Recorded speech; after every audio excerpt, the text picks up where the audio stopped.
Robert F Kennedy জুনিয়রকে যুক্তরাষ্ট্রের স্বাস্থ্য ও মানব পরিষেবা বিভাগের মন্ত্রী হিসেবে বেছে নিলেন নবনির্বাচিত প্রেসিডেন্ট ডোনাল্ড ট্রাম্প। স্থানীয় সময় বৃহস্পতিবার তিনি এ ঘোষণা দেন বলে সিএনএন এক প্রতিবেদনে জানিয়েছে। বিতর্কিত এই রাজনীতিক বরাবরই ভ্যাকসিনের বিষয়ে সংশয়বাদী এবং ট্রাম্প প্রশাসনে এই পদ পাওয়ার জন্য তিনি লবিংও করেছিলেন। শুক্রবার 15 নভেম্বর এক প্রতিবেদনে এই তথ্য জানিয়েছে সংবাদ মাধ্যম আল জাজিরা।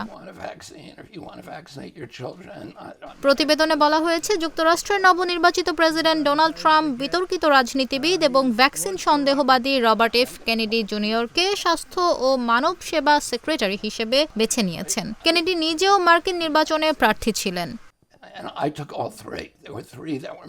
তবে এক পর্যায়ে তিনি নিজের নির্বাচনী প্রচারণা স্থগিত করেন এবং রিপাবলিকান প্রার্থী ট্রাম্পকে সমর্থন জানান।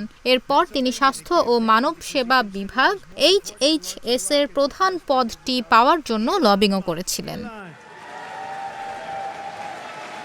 ট্রাম্প তার সোশ্যাল মিডিয়া প্ল্যাটফর্ম ট্রুথ সোশ্যালে বৃহস্পতিবার লিখেছেন, আমি রবার্ট এফ কেনেডি জুনিয়রকে যুক্তরাষ্ট্রের স্বাস্থ্য ও মানব সেবা বিভাগের সেক্রেটারি হিসেবে ঘোষণা করতে পেরে রোমাঞ্চিত। গত 5 নভেম্বর অনুষ্ঠিত যুক্তরাষ্ট্রের প্রেসিডেন্ট নির্বাচনে আবারও বিজয়ী হন ডোনাল্ড ট্রাম্প। আর এর মাধ্যমে দেশটির প্রায় 250 বছরের ইতিহাসে দ্বিতীয় ব্যক্তি হিসেবে এক মেয়াদের বিরতিতে দ্বিতীয়বারের মতো হোয়াইট হাউসে ফিরতে চলেছেন সাবেক এই রিপাবলিকান প্রেসিডেন্ট। অবশ্য নভেম্বরে অনুষ্ঠিত নির্বাচনে জিতলেও ট্রাম্প প্রেসিডেন্ট হিসেবে শপথ নেবেন আগামী বছরের 20 জানুয়ারি। তবে এর আগেই নিজের প্রশাসন সাজাবেন তিনি।